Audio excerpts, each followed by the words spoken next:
সুকুমার রায়ের গল্প সত্যি আপনাদের কাছে পরিবেশন করছি। ইনি কে জানো না বুঝি? ইনি নিধিরাম পাটকেল। কোন নিধিরাম?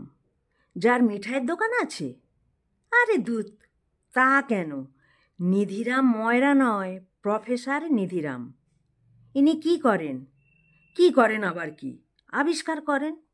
ও বুঝেছি, ওই যে উত্তর মেরুতে যায়, যেখানে ভয়ানক ঠান্ডা, মানুষজন সব মরে যায়। দুর্মুখ্য! আবিষ্কার বললেই বুঝি উত্তর মেরু বুঝতে হবে বা দেশ বিদেশে ঘুরতে হবে, তাছাড়া বুঝি আবিষ্কার হয় না? ও তাহলে মানে বিজ্ঞান শিখে নানা রকম রাসায়নিক প্রক্রিয়া করে নতুন নতুন কথা শিখছেন, নতুন নতুন জিনিস বানাচ্ছেন। ইনি আজ পর্যন্ত কত কি আবিষ্কার করেছেন, তোমরা তার খবর রাখো কি?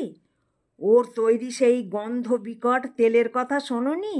সেই তেলের আশ্চর্য গুণ আমি নিজে মাখিনি বা খাইনি, কিন্তু আমাদের বাড়িওয়ালার কে যেন বলেছেন যে সে ভয়ঙ্কর তেল। সে তেল খেলে পরে পিলের ওষুধ, মাগলে পরে ঘায়ের মলম, আর গোঁফে লাগালে 1.5 দিনে আধ হাত লম্বা গোঁফ বেরোয়। সে কি মশাই, তাও কি হয়? আলবাত হয়, বললে বিশ্বাস করবে না, কিন্তু নন্দলাল ডাক্তার বলেছে ভুলুমিত্তির আর খোকাকে ওই তেল মাখিয়ে তার মোটা গোঁফ হয়ে গেছিল। কি আবোল তাবোল বকছেন মশাই! বিশ্বাস করতে না চাও বিশ্বাস করো না, কিন্তু চোখে যা দেখছো তা বিশ্বাস করবে তো? কি কাণ্ড হচ্ছে দেখছো তো?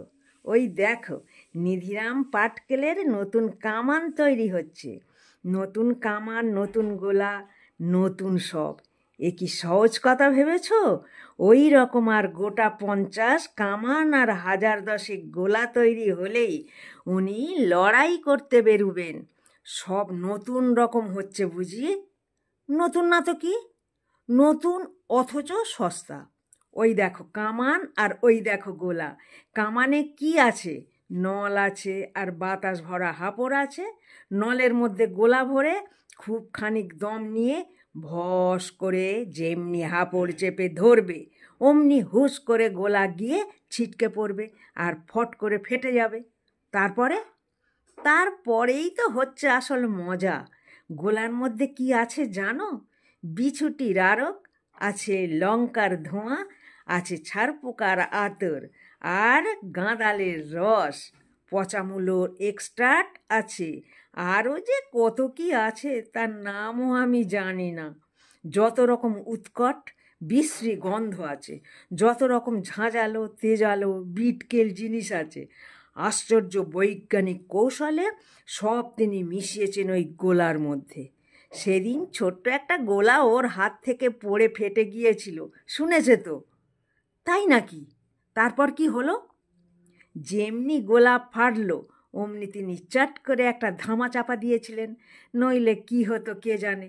তবু দেখছো ওষুধের গন্ধে আর ঝাঁঝে প্রফেসরের চেহারাটা কেমন হয়ে গেছে।